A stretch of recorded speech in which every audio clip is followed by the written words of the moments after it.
Thank you, Charlotte. It is my pleasure to be here with you. I hope the morning has been going well. And you are now sufficiently introduced to classical education. You're ready to roll. You know everything you're about to do and the end from the beginning, right? Everybody has it down. Actually, the process of classical education, you already know by now, is a learning process for all of us. And so this week of your preparations, you've been preparing before now, but this week of preparation is just going to be a continuation of that. You're always going to be learning and growing in this process. So I'm going to be speaking to you about a few things during the course of the week. The first one that I will be talking about today is what I've called the classical teacher. Okay? The reason for that is that you've already been introduced to the trivium. You know about the concept of classical education. Some of you have actually experienced in it, I understand. Perhaps 2 or 3 of you. My background and experience and my wife's is that we homeschooled for 20 years. And I should say my wife did. The fact of the matter is I got up at 4 o'clock in the morning, dragged those pathetic little children into the room, sat them down, and tried to keep them awake to teach theology and history, which was my job, before I went way back when I went to law school, and then after. I cannot stress what a bad idea that really was. The fact of the matter is I've learned a lot. My wife has learned a lot. She did a great job. And once they got to a certain age, we gave them an option, would you like to segue into a classroom? And 3 of the 4 did that. One of them went his entire career before he started taking college courses in homeschooling. But we learned a lot in that process. And to tell you how long ago that was, without telling you how long ago that was 6 months before it was legal in the state in which we lived, we began. So now when you look at classical education and you see how advanced the whole philosophy of classical education is, we were in a state that didn't even allow homeschooling, and then a number of years later we heard for the first time about classical education. And some of the very earliest books, including this book, which is a book you're probably familiar with, Recovering the Lost Tools of Learning by Doug Wilson. He was out in the area where we lived. It is an early example of a Christian school, it's a Protestant school out in Idaho. They're still doing a great job of classical education. So our introduction came slowly and it has continued through the years. So when I tell you that it's just a beginning process, it certainly has been for us, and you will be constantly learning and developing. Those teachers here who have experience in classical education can tell you that there's always a learning, growing process, a sharing among the teachers, and it will continue for quite some time yet. Now, what I want to talk to you about, though, today is not so much about the particulars, and I realize it's a little bit difficult because you probably want, what's an idea about this, what's an idea about that? There will be plenty of time for those kinds of things. What I'm going to talk to you about, and the other presentations I have, there'll be a little bit more of that. But today I want to talk to you about something that is a little bit difficult to, as one of my former law practice colleagues used to say, put the cookies on the bottom shelf. And so this one's a little more difficult to get practical and say, here's what you have to do. The reason for that is that the classical teacher doesn't really deal with what you teach when. It deals with the teacher himself or herself. It deals with how do I go about the process of being a classical teacher? And really what we're talking about is a word that a lot of people are unfamiliar with in this context, but we're really talking about the philosophy of teaching. And that's a dry concept just by itself, the philosophy of teaching. But every approach to education has a philosophy. You're aware of that. If you've taught in the public schools or in a traditional classroom, wherever it might be, you should know by now that there is a philosophy that undergirds that. That is what drives the curriculum. It's what drives the approach to everything all the way to the lesson plan. And even it drives every single opinion about the children themselves. Now, you may not have given it a great deal of thought, but the traditional approach to education has a philosophy of the student. And I want to introduce you a little bit about that philosophy today. But what we're also going to talk about is how you should see yourself, because that's important as you go forward. What should you think of regarding your own role as a teacher and how you convey that to the students? And I want to begin by telling you something that you may or may not know by now, and that is the use of a classical curriculum does not make a classical school. For those of you who thought, well, if we have a classical curriculum, we have a classical school, I hate to disabuse you of that notion. That does not make a classical school. It's helpful, but it's secondary at best. Fundamentally, it is the teacher that makes the classical school. So, in large measure, I don't want to put any pressure on you, but in large measure, if St. Patrick Classical School fails, it'll be attributable, at least in part, perhaps a significant part, to the teachers. And I say that not to discourage you, but to encourage you, because all of you who are teachers for a reason, and it's a good reason. You care about students, you care about kids, you care about education, you have training in your area, and so you have a desire to educate and to help. That's what you need, essentially. But classical education fundamentally focuses upon the teacher, and the success of classical education depends upon the teacher. Now, C.S. Lewis, just to give you a little background about this, C.S. Lewis identified and he actually prophetically critiqued the modern education system in a book called The Abolition of Man. You're probably familiar with it if you're familiar with C.S. Lewis. If you're not familiar with it, don't run right out and read this book, okay? Because it's too easy to get a little bit confused without a background. But I just want to quote some things from this book and tell you what Lewis came up with. In 1944, the book was written.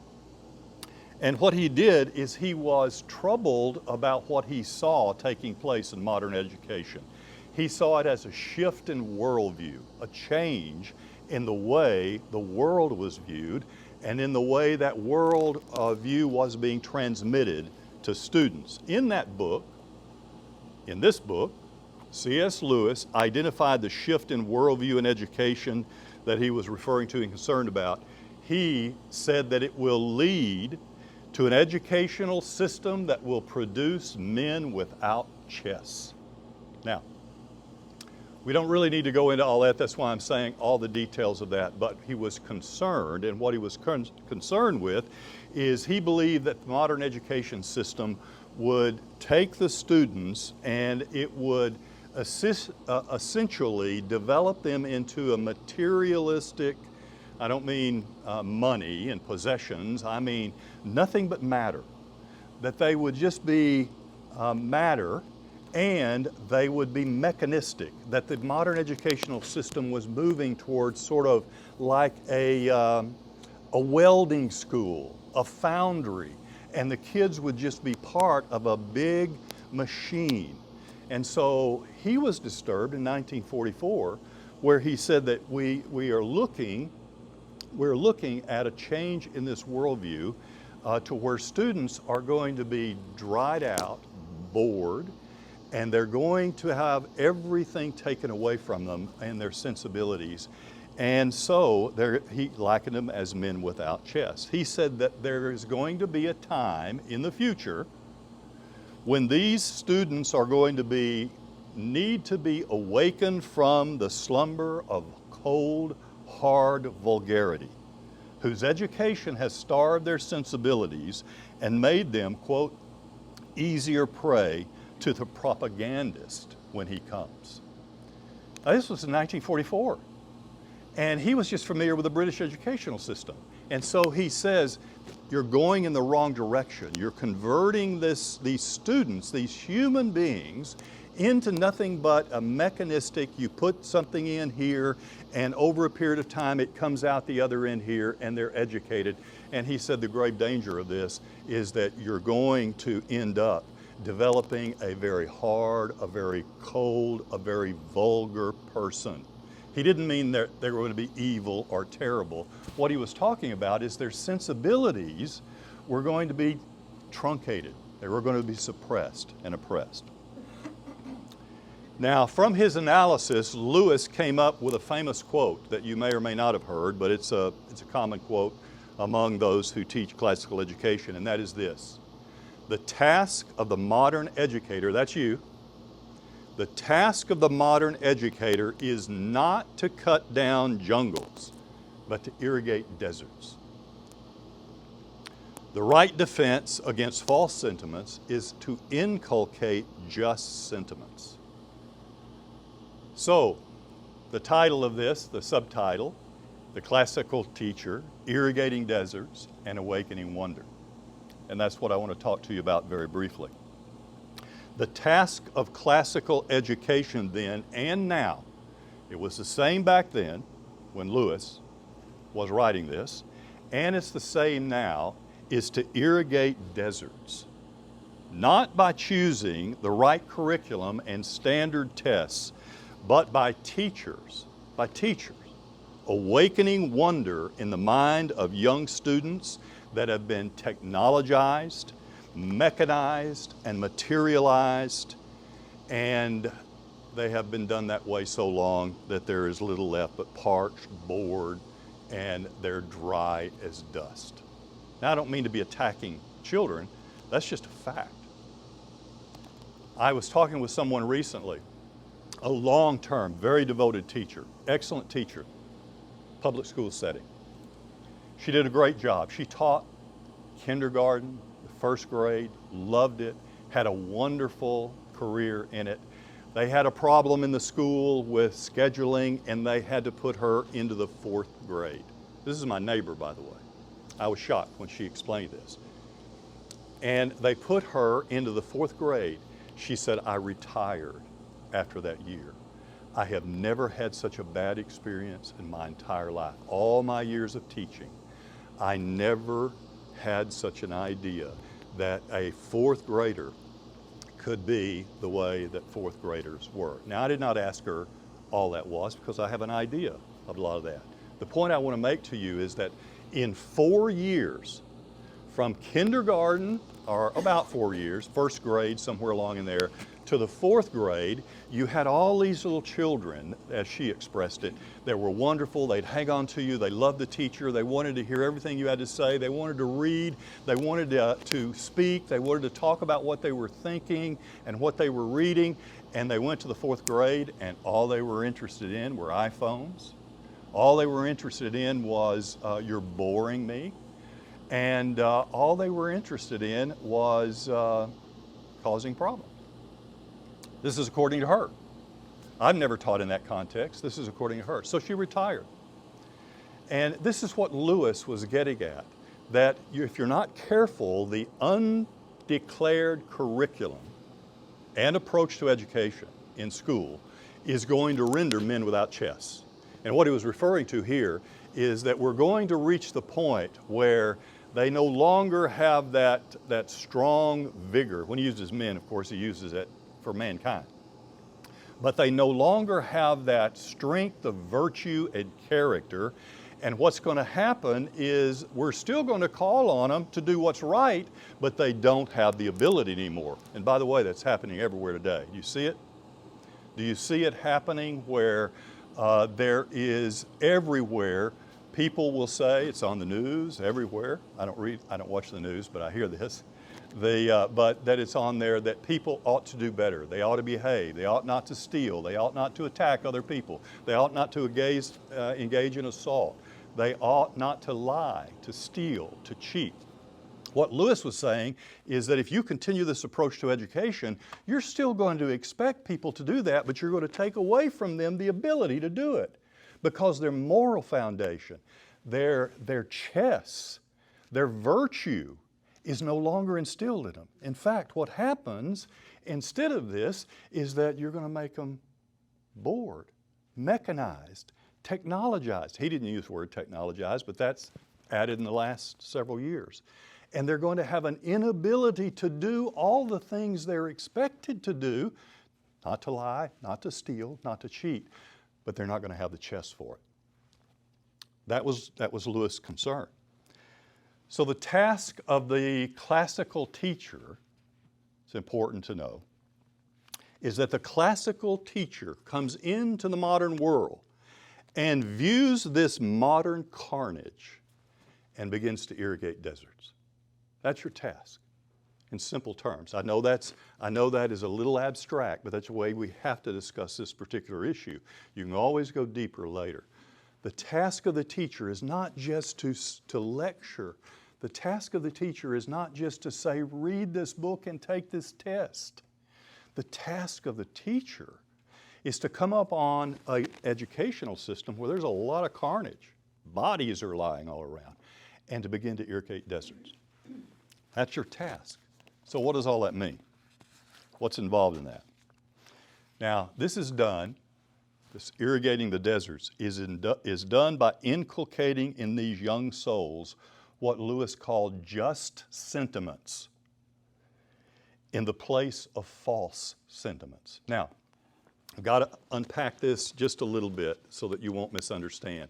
I'm always telling my children, do not engage in sentimental thinking. What I mean by that is don't engage in emotional thinking, okay? That's how we use the word sentimental in these days. It's not how it's used classically. It's not how it was used up until recent years. It does not mean merely emotion, like we use that term today and like I use it with my children. Don't think emotionally. Don't engage in sentimentality. Use your reason. That's not what it means. What it means is thoughts or opinions that are influenced by refined moral sensibilities. The thoughts and the opinions that develop, they are influenced by a sensibility to morals, a really refined sense of moral law and virtue. So what Lewis says is that your task as classical teachers is to replace false sentiments, false ideas and opinions based upon all the wrong sensibilities and replace them with just sensibilities. Now, 1,600 years before Lewis, St. Augustine called this very same thing ordo amoris, the proper condition of the affections in which every object is accorded that degree of love that's appropriate to it. So 1,600 years before Lewis, he calls it, in a more technical sense, this order of love, ordo amoris. And what he's talking about is that it's necessary in the mind and the heart of children and adults, by the way, because children grow into adults, it's necessary that they have this ordo amoris, that is the proper condition of affections. In other words, they need to love the right things, St. Augustine is saying.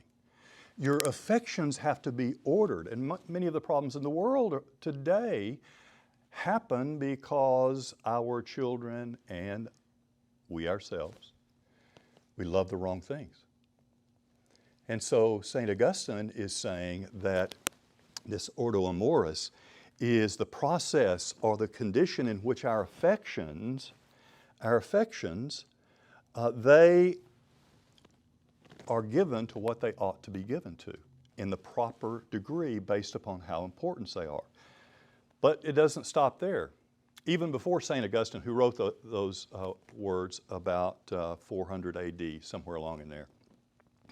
But long before St. Augustine, Aristotle summarized this aim of education, and he called it this: the intention to make the pupil like and dislike what he ought. So all of these are saying the same thing, and that was the case for thousands of years. Aristotle says that's the job of the teacher. You have to make him dislike what he shouldn't like, and you have to make them like what they ought to like.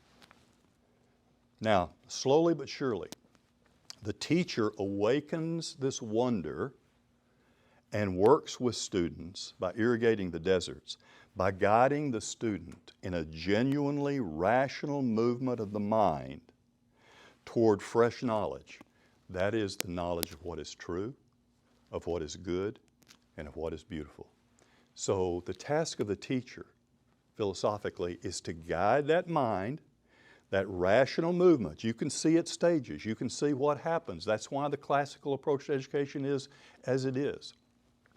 Because this rational order of the mind will move, and you guide that student to a new knowledge, a fresh knowledge. You're always pointing them to the good, the true, and the beautiful. Now, the job of the classical teacher then, in a nutshell, is to make deserts live again. Now, you may say, I have a pre-K, or I have a fifth grader, or a 5-year-old, or a 6-year-old, or 7-year-old. They don't strike me as being a desert. Well, that is true. When you're young, you will see that in varying degrees. It takes a while for those false sensibilities to be developed. There are certain things that can be done. So you get the children. It's what makes a St. Patrick and its approach to pre-K through the 8th grade so critical. You get these children when they are very young. Now, some of them, you'll see the difference in a 4th grader, a 5th grader, a 6th grader, a 7th, 8th. If you're teaching 6th, 7th, and 8th grade, God bless you. What happens is there is a great deal out there that have already created these false sensibilities. The good news is it can be reawakened, and the deserts can be irrigated, and the deserts can live again. And that's exactly what you will see. If you back away from this, and if you remember nothing else, you remember the terms. Irrigate deserts and awaken wonder. That's your job. But where do you see it? You see it with older children often. Almost a blank stare. You talk to them, and it's like, I don't even know if I'm getting through here. Because their concern is, what does what do you call them? Computer games, I guess, computer games. What is a computer game that I'm interested in? What can I watch? Do I have an iPad? Are we going to have iPads? What about an iPhone? Can I do this? That's a subject that we can't deal with today in its entirety, but I can just tell you this, the research is not what you think it is about the use of those kinds of things. So having said that it has already developed these sensibilities, but many of you are getting them younger. The good news, if you're teaching the older students, 4th, 5th, 6th, 7th, 8th, if you're teaching that group, you have a profound ability to change a life and a soul, and where it would not have been the case otherwise. Taking children who are still capable of being reached with the right approach and moving their hearts toward virtue and away from false sensibility. So, in a nutshell, that is the case. What I can say confidently is that you'll not bring to life deserts by employing the means of a modern value-neutral education. It's what got us in this situation. That's what Lewis was concerned about. In fact, your approach must not be modern at all. Your approach needs to be an approach that has been used for 3,000 years and has worked to create the best minds on the face of the earth. So as you enter into this process, that's what you become a part of. You become a part of that great effort that has happened and it's been going on since Aristotle, before Aristotle, Plato, and all. But it is a part of that you are becoming in this process. Now, the mission of, I want to talk to you about the mission of the teacher and the classical teacher, that is, in the role of truth, goodness, and beauty. You've been hearing about those terms. You know how important they are. They are the critical components of that you need to refer back to over and over and over as a classical teacher. But I'm going to talk to you briefly about that mission. The reason that I want to talk to you about this is not because we're not dealing with the particulars, but I want to tell you this is where some of your greatest challenge is going to be, especially if you never taught in classical education. And the reason is this: you have been taught. Some of you may be very experienced, really good at what you do. It's what I hear, at least. And you have a great deal of good experience. But what's going to happen as you learn this new process and as you work with children and you maybe get a little pushback and things don't go exactly the way you want them to on a particular day, you're going to want to default to what you know and what your training is. And so the reason I'm dealing with the mission is to tell you what you need to bring yourself back to, what you need to remember, what you need to think about, what you need to recognize. And so the first thing I want to tell you is that you need to recognize there's a different starting point. And you'll have to take yourself back to this over and over. The classical teacher must constantly reorder his or her conception of the starting point. Now, what I mean by this is that modern progressive education has a mechanistic starting point. That's what C.S. Lewis was worried about. The content delivered to minds and returned under standardized testing results in specific quantifiable outcomes. You've ever heard anything like that? You take your data, you take your textbook, and you speak it to them. And then if they take it all in and then they regurgitate it on standardized tests, they are thus educated. That is a mechanistic approach to education. It's not really geared to I don't mean to be overly critical, but it's not geared to human life. Because children are not machines. You cannot just load something in the front and go through the motions of a lecture approach or a reading approach and then have them regurgitate it on a standardized test and be educated. In fact, if you really want to be honest about it, if you look very carefully at the studies, they indicate they forget that stuff a matter of minutes after they take it sometimes. It's the rare student that hangs on to the knowledge like that. And there are rare students. But it's the rare one that really hangs on to that information. That is the modern progressive approach is a mechanized approach. That is, success in education is the recollection of facts. That's a mechanized approach. So you design everything so that these kids can come forward with certain kind of facts and produce them in standardized testing.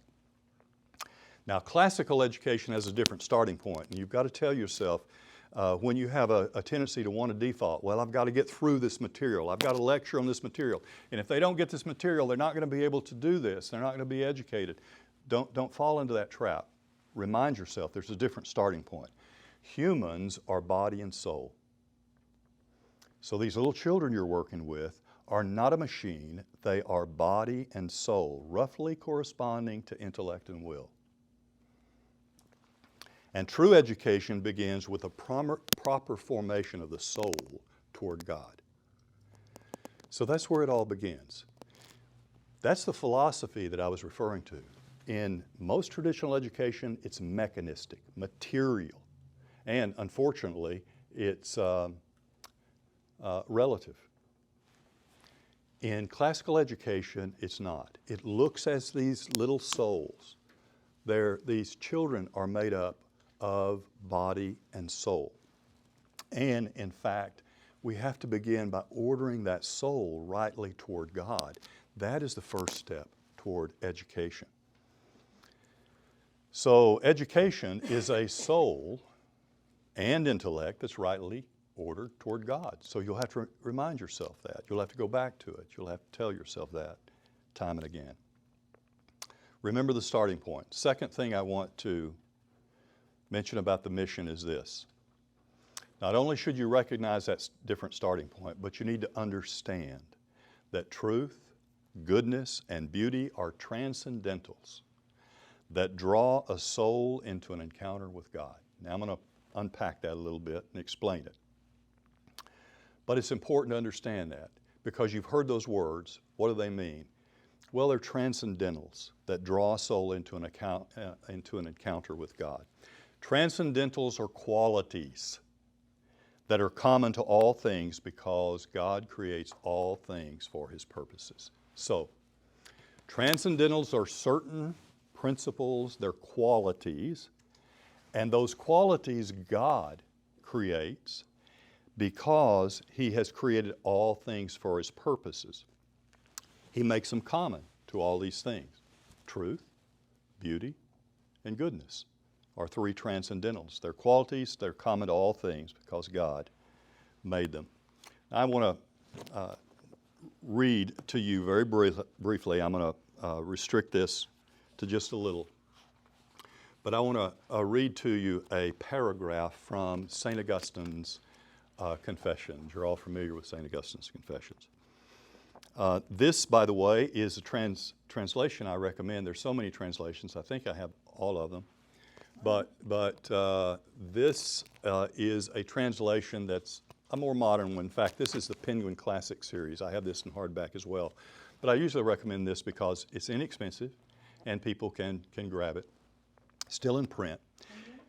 It's Penguin Classics, and the translator, you shouldn't forget this. The translator is R.S. Pine Coffin.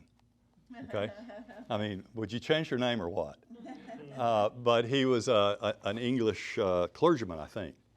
But his name is R.S. Pine, P-I-N-E hyphen Coffin, C-O-F-F-I-N. So it's easy to remember. But he does a very good job of the translation of the original here. And he says this. This is St. Augustine speaking. And he says, "For I wondered how it was that I could appreciate beauty in material things, on earth or in heavens, and what it was that enabled me to make correct decisions about things that are subject to change, and to rule that one thing ought to be like this, another like that. I wondered how it was that I was able to judge them in this way, and I realized that above my own mind, which was liable to change, there was the never-changing, true eternity of truth." What he's talking about is above his mind, there were these transcendentals.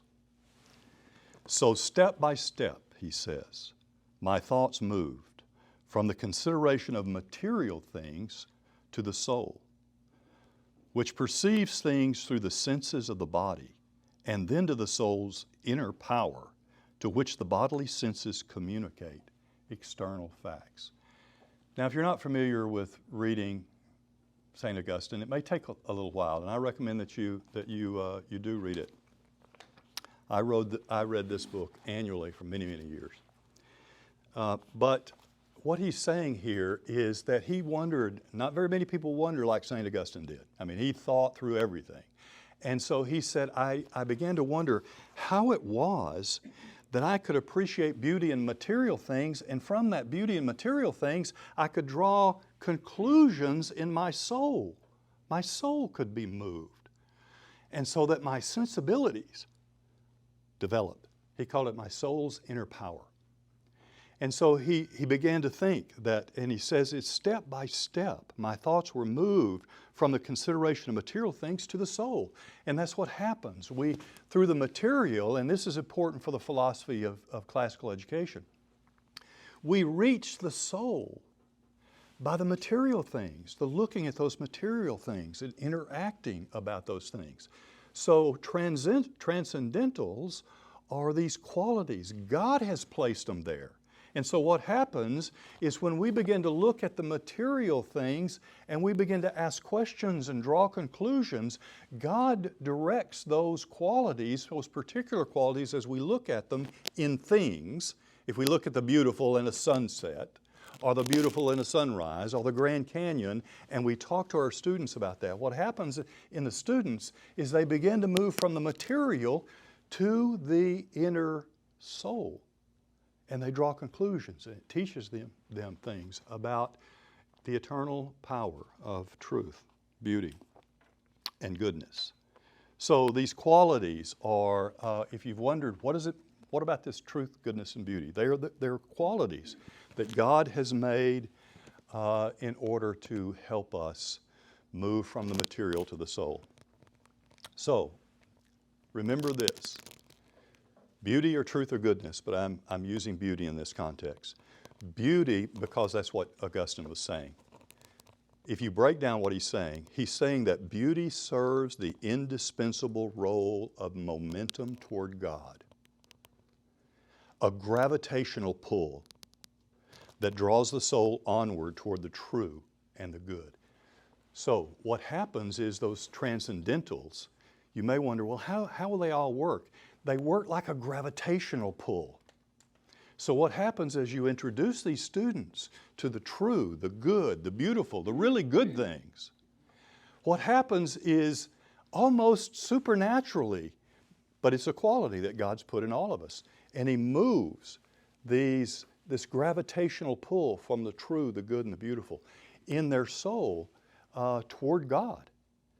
So that's what happens. That's the philosophy of working with children that's non-mechanistic. God has ordered these things. We must use them wisely and direct those children from the material to the inner spirit of the soul. By encountering truth, the human intellect is awakened to the infinite wisdom of God revealed in Christ. By encountering goodness, the human will, and what we're talking about here is volition, the ability to choose. By the way, before I do this one, just as an aside, the educational, this is another difference, a distinction. The progressive or the traditional educational system has way too high, and they tend to overstate the value of reason, okay? And they understate the value of the will. Think of it this way. We know as Christians that the fall with Adam and Eve had a profound impact that has affected all of us today. But it would be an error to think that the worst impact happened to the intellect, as if we couldn't learn anything, or as if we couldn't think our way through as God directs us. The worst impact is on the will. It's not that you can't know what is right. God has made sure we can know what's right. It is that we don't really want to will to do what's right. Our struggle is with the will. So, the same is true in classical education. By encountering goodness, the human will, to see it in action, to see this goodness, the human volition is directed to act, that is, make a choice, according to the divine purposes in creation and consistent with our created natures. So beauty awakens. By encountering goodness, it directs us to an act, to choose what is good. And by encountering beauty, the soul is awakened to the wellspring of divine love revealed in Christ. Therefore, all the subjects, and you've heard this and you'll hear it over and over, I'm sure, all the subjects in a classical school curriculum serve as lenses through which the true, the good, and the beautiful can be encountered.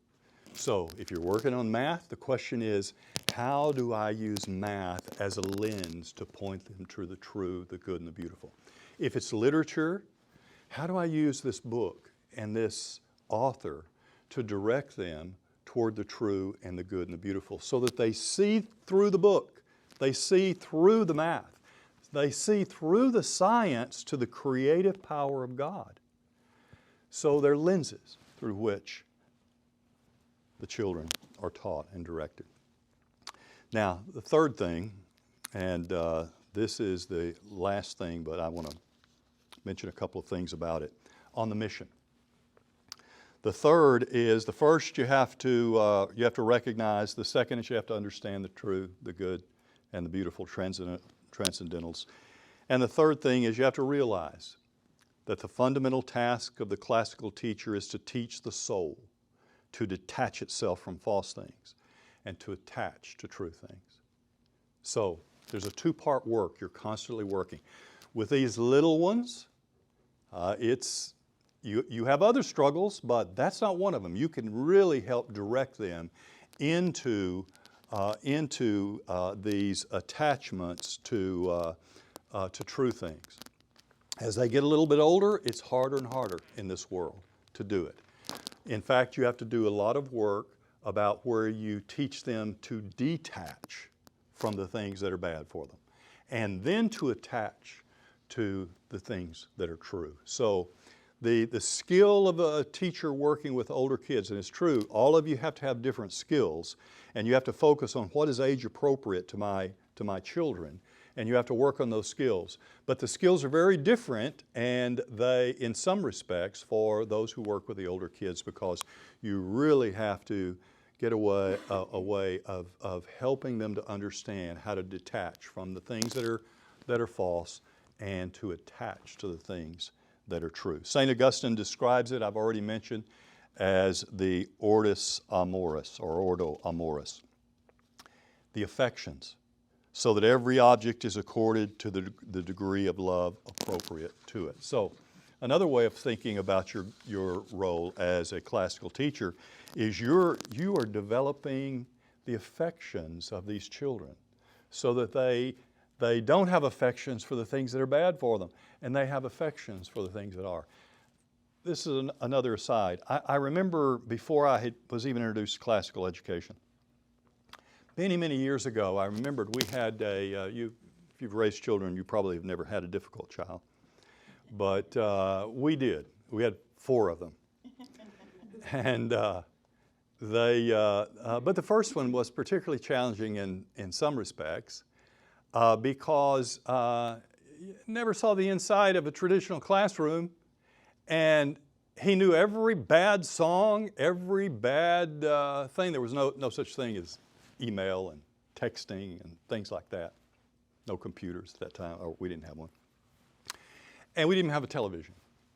And when we moved to Virginia, I never shall forget that we couldn't find him one day, and his mother found him, and he was at the back of someone's house, and they were sliding glass doors, and he had his face up to them watching the television.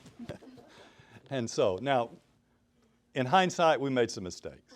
Okay, we made some mistakes because we did the best we could, and so if we could go back and do it again, we might be able to create a greater desire in that area. So he wouldn't have had to struggle with those things in later years. But that is when we talk about this ordering the affections. There is this, because of concupiscence, there's always this pull of the affections to things they ought not to have. You don't have to worry about it. If you have children in your home, you don't have to worry about it. They're going to have that because it's internal as a result of the fall. This pull on the affections to do things they ought not to do, to love the things they ought not to love. And so St. Augustine says, it's all a work of getting those affections to love what they ought to love and to hate what they ought to hate. I told you it was 3, it's now 4, and this is the last one. This one I've called grasp that this whole approach involves a twofold purification. One is a moral purification and the other is an intellectual. And by the way, this is for the teacher as well as the student. It's this process. That's why we're all learners together in a very real sense. We're not lords over our students. They better behave themselves and they ought to listen to the teachers, and the teachers ought to command respect. But that's not on the side. We're not lords over them. We're there because we love them and we want to help them. And it is important that we also understand, we've got to grasp that part of the process of being a classical teacher is to go through a moral purification, intellectual purification ourselves. The good news is it's never too late. It's never too late. I had a discussion with someone recently. It wasn't on classical education, it was on something different, more pointed. But my response to him as we were talking, I said, you know, it's never too late. It's never too late for you to become the man you might have been.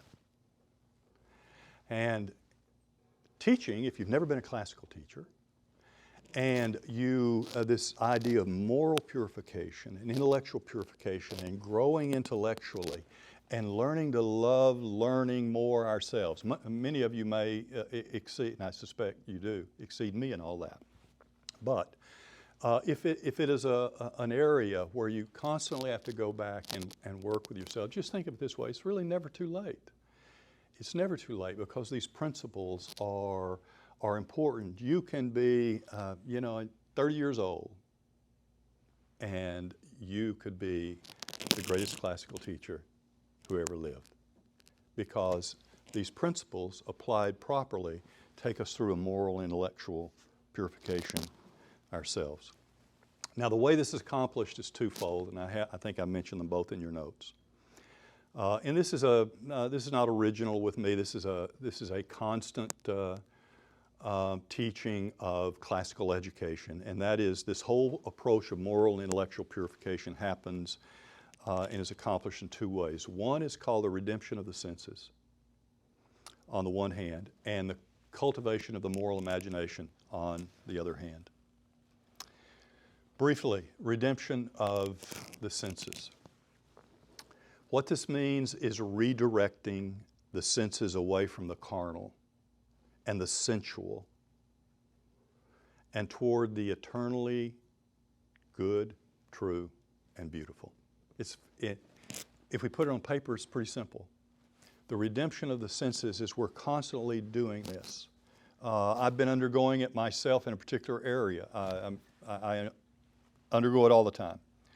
But I have really worked to understand certain aspects of music and the affective impact of that music on my soul.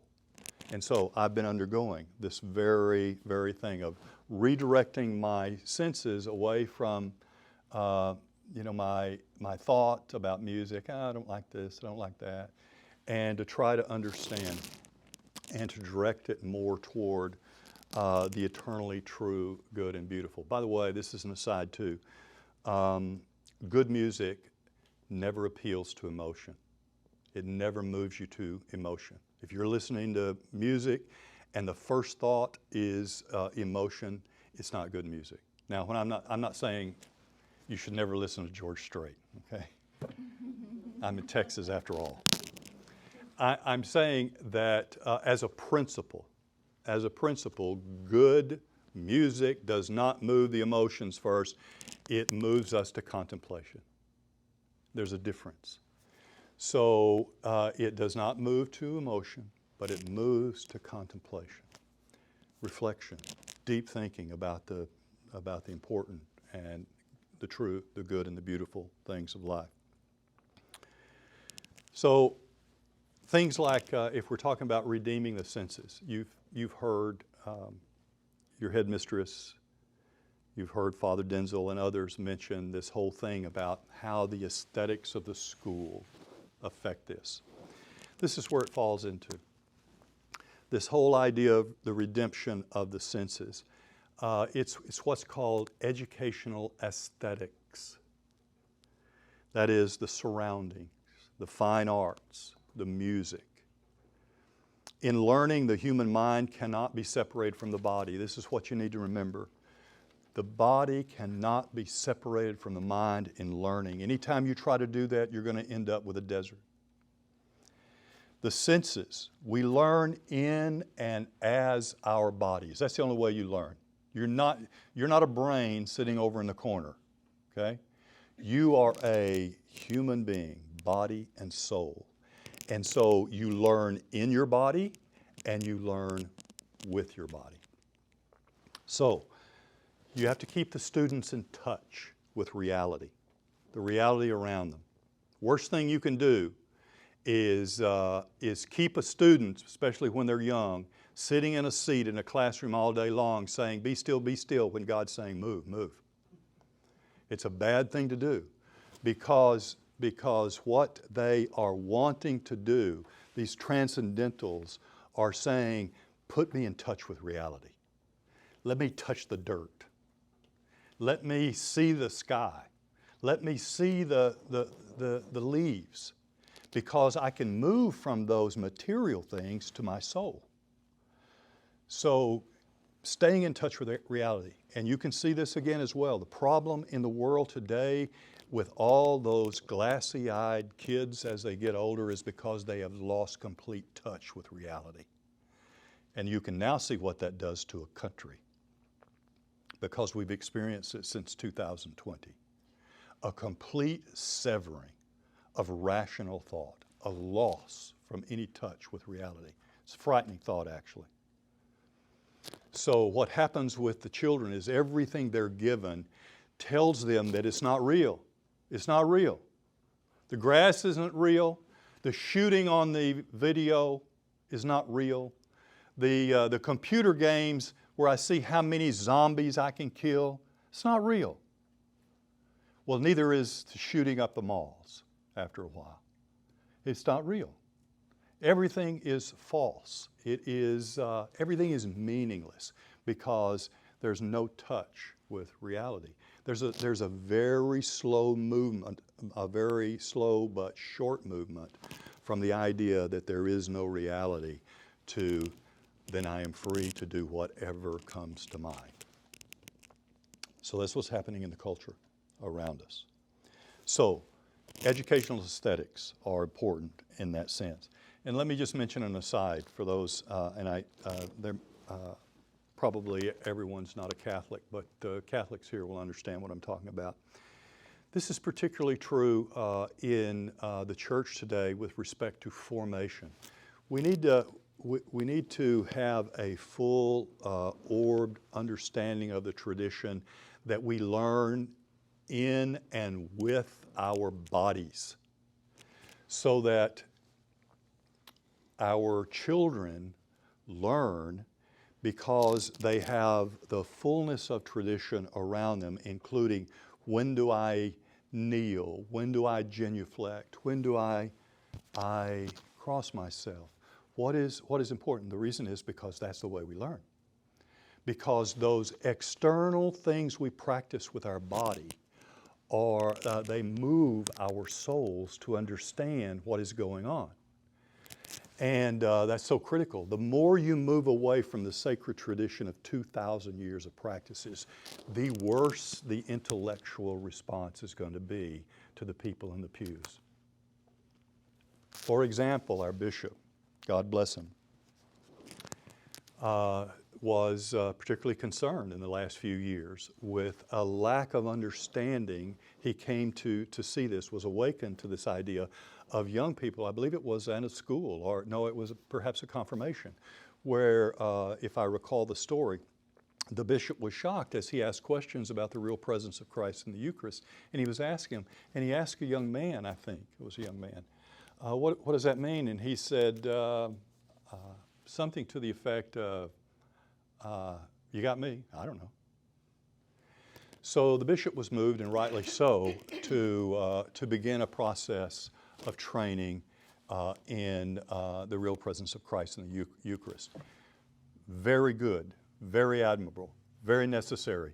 What I want to say to you is that's not enough. Not by itself. Because we do not receive an understanding of moral truth simply by a class lecture. What we do is we receive it as part of a tradition that's given to us. What you need, the reason that the young person says, I don't have a clue, is not, he may have had a great teacher. The teacher may have taught everything she or he could have, but the young guy didn't get it.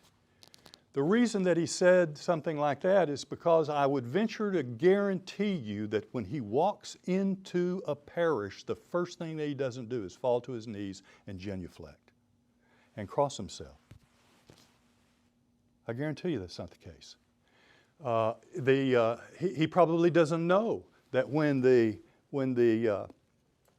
actual procession comes down and you have a priest by himself, that the proper approach is to lean and to bow the head until the priest passes. If, however, you add a crucifer to that and a crucifix and he carries it, he probably did not know and never practiced a profound bow where you bow. He does not know that when you genuflect, when you meet a bishop and or you meet another bishop, you kneel to your left knee, not your right. He doesn't know any of those things. You may think, well, those are small things. Why are those important? The point I'm trying to make is that nobody just gets a lecture and all of a sudden understands all the moral implications, and they love Jesus in the Eucharist. That's not the way it is. That's not the way it is for any of us. We learn as body and soul, and we learn in our bodies and souls. And so the things that our body is doing will mitigate against intellectual knowledge. It will rip it to shreds. You can teach a young woman all you want to about the glories of modesty. And if you allow her to dress any way she wants to dress, it's not going to end well. Intellectually, she's just not going to understand these things.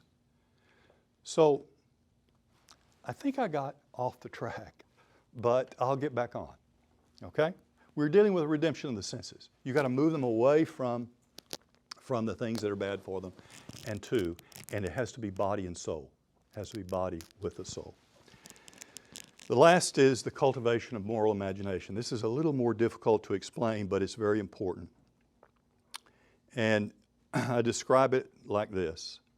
The cultivation of moral imagination is the fostering of virtues that enable a person to use his freedom in morally responsible ways.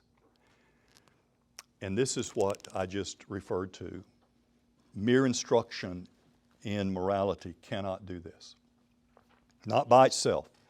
In his book, Orthodoxy, G.K. Chesterton reflected on wisdom and ethics in fairy tales. By the way,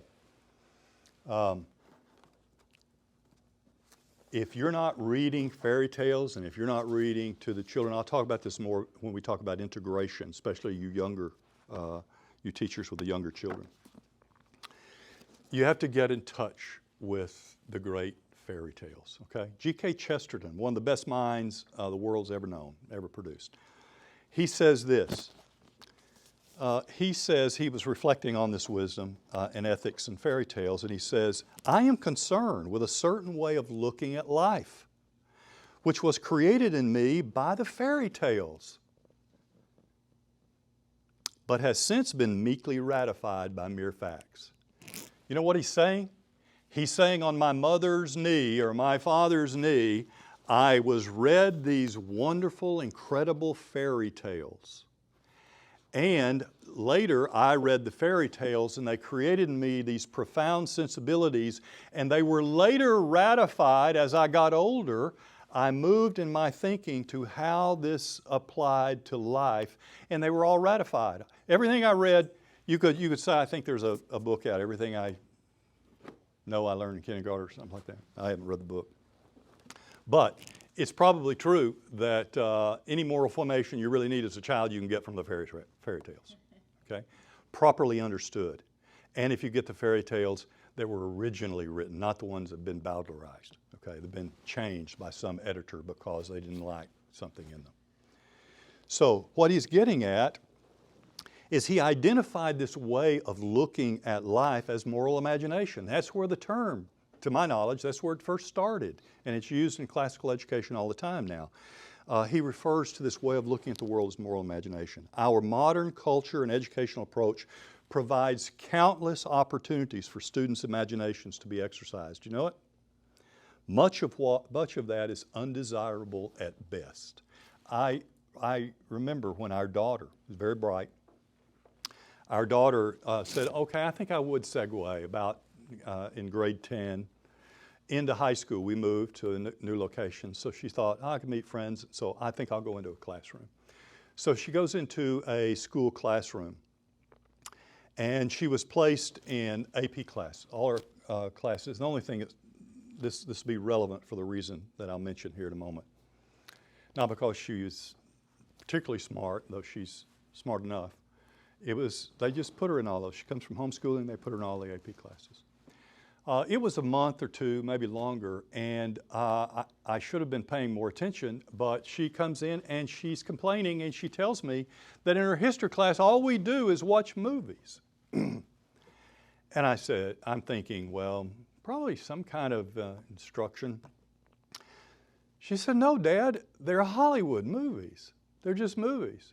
And she started giving me the names of the movies, and I thought, what in the world? They had some connection with history to some degree. But that was my first introduction. I was, older, and I became aware that the modern educational system has lots of opportunities to give you plenty of time and plenty of opportunities to develop your imagination. I mean, there are lots of opportunities. But most of them they're poor at best. In classical education, and you as a classical teacher, what you have to do is you have to cultivate and foster the virtues and moral imagination of your students. You have to give them opportunities for this to happen. Now I've really labored over a way of explaining to you in a sentence or two what the moral imagination is in a way that you can understand it better. And this is not perfect, but I'll keep thinking about it. And it's this. The moral imagination is not a thing or a faculty of the mind. You can't pick up the moral imagination. It's not a thing. It's not even a faculty of the mind. Rather, it is the process by which the self makes metaphors out of images that memory supplies. Now, this is not a good definition. I just came up with it this morning, wrote it down. But I'll repeat it, and then I'll try to explain it. The moral imagination is not a thing or a faculty of the mind. Rather, it is the process by which the self makes metaphors out of images that the memory supplies. So, looks like this. The moral imagination is the memory provides images to us. Okay? That's how we think of things.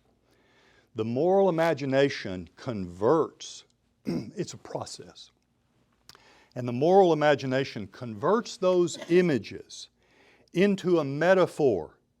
And a metaphor is a figure of speech, which refers to expressions that mean something different than what they literally are. Okay, let me see if I can explain it. Maybe the best way is this. The teacher's job is to irrigate deserts. Okay? What is the memory or the image that the memory brings to your mind? And I guarantee you in a week or two, that's going to pop up in your mind again. I irrigate deserts. My lawn. Right? Yeah. A desert. Yeah, a real desert, right? And the canals in the part of the country I grew up in. Yeah, but it's not the point. What are we referring to? The children who've been mechanized, technologized, materialized, and they're just bored to tears. And what we're talking about is helping them to learn to not do the things that are, or believe the things that are bad for them, and to look to truth. That is what we mean by irrigating deserts. It's helping them redeem the senses and cultivating moral virtue. Well, that's a metaphor, but you know what it does? It takes a literal truth, and because of your knowledge and because of our discussion and because of your introduction to classical education, you say, oh, I get it. I make the transition from the literal to the not literal. What I'm talking about is I'm talking about little souls. I'm watering little souls. I'm forming little souls. I'm helping them change their life spiritually and intellectually. So that is a metaphor. And so this process of moral imagination, Chesterton would do a better job, but I don't think he has. I don't think he's written on that specifically. But I think it's a process. It's not a faculty. It's helping them to, and it calls all these kinds of memories to mind. And then I'm able, and you are able, to go from that and extrapolate from those things to something that's not literal, but it helps you understand life. It helps you to teach your student about the good, the true, and the beautiful. Okay, wrapping up then, our classical school curriculum and teachers, as I indicate, is we must always focus on cultivating and fostering those virtues of the moral imagination of the students. Opportunities are everywhere. They're limited only by our own lack of looking for them, thinking about them, and working our way through them. And I want to close with recommending a good source to you. Okay, you may have already heard all these things. I brought some books. I'll be referring to them from time to time. But I don't know if this one's been referred to yet. This is called Tending the Heart of Virtue. Now, if you're teaching any of the grades, this is like gold to you. Reading this over and over will not only be a joy to you, an enjoyment to you, but it will be a treasure trove of ideas about how reading and how you can create this moral imagination and develop it with the students by a master professor at doing this. If you teach the younger grades, it won't be gold, it'll be platinum. And the reason is because you work, when we talk tomorrow about the Socratic method, well, there's just so much Socratic method you can do with a 6-year-old, okay? There's a little bit. So the question becomes, how do I integrate and all that? Well, he deals with that. It's the fairy tales, the memory work, the reading of the fairy tales, talking to them about it. You need to get those in there. So the reading and the interaction on these things are literally life-changing for these little children. And they will just love them. And the more you repeat them, the more they like them. I mean, when we get old, it takes us getting older to lose our sense of wonder. And we think, I've read that, I've thought about that, I've heard it over and over. A little child thinks more and more and more. Just read it over again. Tell me over again what it says. What's the author's name? The author is Vigen Guroian. V as in victory, I-G-E-N. Guroian. He was a professor at the University of Virginia for many years. He speaks at a lot of classical school events. So this is a very helpful one. I know that this has been a look at the classical teacher from 30,000 feet above. It's not dealing with the particulars, but it's a place to start thinking about these kinds of things. And I'm sure you all will be dealing with much more in the future. Any questions I can answer? Anything you probably have been sufficiently dissuaded from that? No questions? Yes. This book, I think I recognize the white one. This one? Yes. Who is that? I remember. This is a wonderful, especially if you're the little children, I know we have a curriculum in religion. I'm not suggesting it for that. But this is a very interesting book. It's My Path to Heaven, A Young Person's Guide to the Faith by Jeffrey Bliss.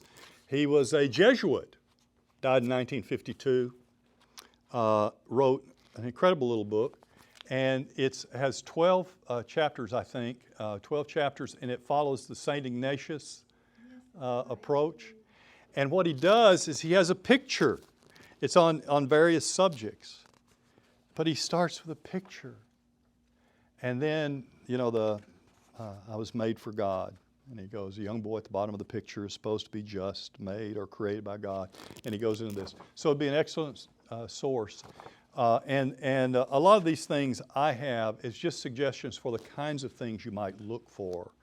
You look for those really good aids to help you to integrate, and also on virtue and all. But did I get this recommendation from you? Oh, I don't know. Okay. I don't remember. I can't remember where I've gotten a lot of things. Anything else? Any other questions?